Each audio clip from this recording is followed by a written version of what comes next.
بسم اللہ الرحمن الرحیم۔ شروع کرتی ہوں اللہ کے پاک نام سے جس نے ایمان کی دولت سے مالا مال کیا اور نبی آخر الزماں صلی اللہ علیہ وآلہ وسلم کا امتی بنایا۔ خدا تعالی ہماری اور ہم سے منسلک ہر افراد کی حفاظت فرمائے۔ بنی اسرائیل کے 99 افراد کے قاتل کی توبہ۔ بخاری و مسلم میں بنی اسرائیل کے ایک قاتل کا واقعہ نقل کیا گیا ہے۔ حضور اکرم صلی اللہ علیہ وآلہ وسلم نے اللہ کے یہاں توبہ کی قبولیت سے متعلق صحابہ کرام کے سامنے بنی اسرائیل کے ایک قاتل کا نہایت خوبصورت اور ایمان افروز واقعہ بیان فرمایا کہ بنی اسرائیل میں ایک شخص چوری، ڈکیتی اور قتل میں بہت مشہور تھا اور نہایت معمولی بات پر کسی کو قتل کر دیتا تھا۔ ہوتے ہوتے اس کے ہاتھ سے 99 افراد کا قتل ہو چکا۔ اس کے بعد اس کے دل میں احساس پیدا ہوا کہ مجھے بھی تو اللہ کے یہاں جانا ہے۔ چنانچہ یہ فکر بڑھتا رہا اور لوگوں سے معلومات کرتے ہوئے سرگردہ پھرنے لگا کہ کیا میری توبہ قبول ہو سکتی ہے یا نہیں۔ کسی عالم شخص سے ملاقات کی فکر ہوئی کہ معلوم کیا جائے کہ ایسے شخص کی توبہ قبول ہو سکتی ہے یا نہیں۔ لوگوں نے ایک عابد شخص کے پاس جانے کا مشورہ دیا۔ اس شخص نے اس کے پاس جا کر مسئلہ معلوم کیا کہ کیا میری توبہ قبول ہو سکتی ہے اور کیا میری مغفرت ہو سکتی ہے جبکہ میں نے 99 انسانوں کی جان مار دی ہے۔ تو اس عابد کو مسئلہ معلوم نہیں تھا، تو اس نے اپنی عقل سے قیاس آرائی کی کہ جو آدمی 99 انسانوں کی جان مار سکتا ہے اس کی مغفرت کہاں سے ہوگی۔ چنانچہ اس نے کہہ دیا کہ تیری توبہ قبول نہیں ہوگی۔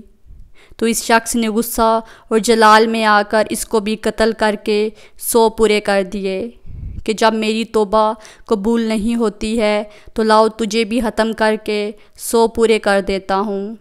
چنانچہ اس نے 100 پورے کر دیے، مگر اس کے دل میں تردد باقی رہا کہ میری مغفرت کی کوئی شکل ضرور ہوگی۔ اس لیے اس نے لوگوں سے پھر معلومات کا سلسلہ جاری کر دیا کہ روئے زمین میں سب سے بڑا عالم کون ہے، اس سے جا کر معلوم کروں گا، وہی صحیح مسئلہ بتا سکتا ہے۔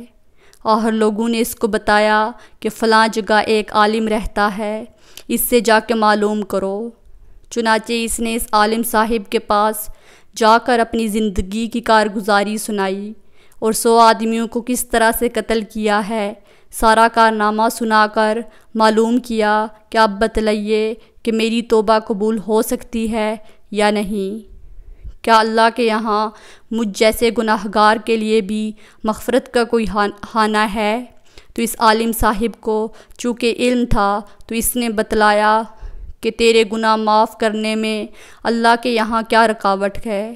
اللہ کی رحمت کا سمندر تجھ جیسے گناہگاروں کے گناہوں سے بہت بڑا اور بہت وسیع ہے۔ چنانچہ اس عالم صاحب نے مشورہ دیا کہ تم فلاں جگہ سفر کر کے جاؤ، وہاں کچھ اللہ کے بندے رہتے ہیں، ان کا مشغلہ صرف اللہ کی عبادت ہے، ان کے ساتھ مل کر اللہ کی عبادت کرو اور نادم ہو کر اپنے گناہوں کی معافی مانگو، انشاءاللہ تمہاری مغفرت ہو جائے گی۔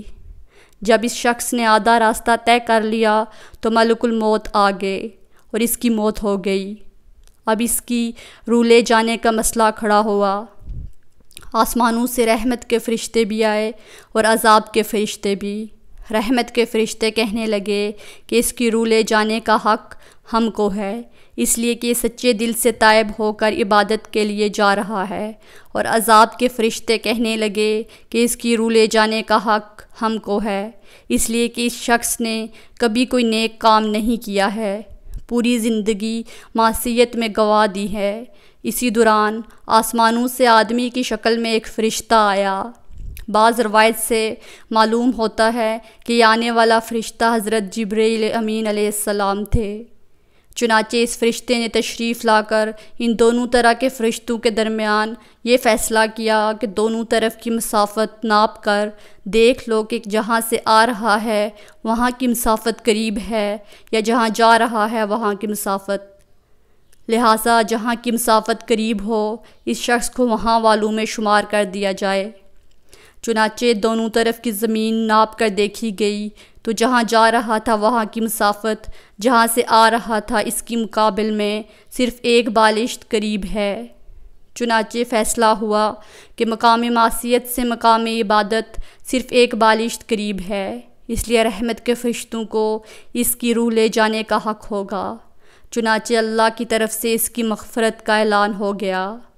ایک روایت میں آتا ہے کہ قتادہ رضی اللہ تعالیٰ عنہ فرماتے ہیں، حسن نے فرمایا کہ ہم سے یہ ذکر کیا گیا ہے کہ اس شخص کے پاس جب ملک الموت آئے تو وہ شخص سینے کے بل اس سرزمین کی طرف گھسیٹتا گیا۔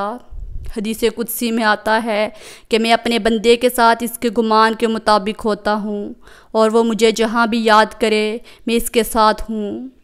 باخدا تعالیٰ اپنے بندے کی توبہ سے اس سے زیادہ خوش ہوتا ہے جتنی خوشی تم میں سے کسی ایسے شخص کو ہوتی ہے جس کا جانور بیاباں میں گم ہو کر پھر اسے مل جائے، اور جو شخص ایک بالش میری طرف آتا ہے میں ایک ہاتھ اس کے قریب ہو جاتا ہوں، اور جو شخص ایک ہاتھ میرے قریب آتا ہوں میں اس کے ایک پھیلائے ہوئے دونوں ہاتھوں کے درمیان کی مسافت قریب ہو جاتا ہوں، اور جب وہ میری طرف چل کر آتا ہے تو میں اس کی طرف دوڑ کر آتا ہوں۔ اللہ اکبر کبیرہ۔ معزز سامعین، معلوم ہوا کہ انسان جب بھی سچے دل کے ساتھ توبہ کرے گا تو اللہ تعالیٰ ضرور قبول فرمائیں گے انشاءاللہ۔ یہ واقعہ خصوصاً ان حضرات کی حوصلہ افزائی اور معاونت کا سبب ہے جو کہ بڑے بڑے گناہ کر کے اب مایوسی کی زندگی گزار رہے ہیں، کیونکہ شیطان انہیں مایوس کرتا ہے۔ بہرحال گناہگاروں کو شیطان کی باتوں میں آ کر مایوس نہیں ہونا چاہیے، بلکہ اللہ کی رحمت سے اچھی امید رکھ کر سچی توبہ کے ذریعے اپنے آپ کو پاک صاف کر لینا چاہیے۔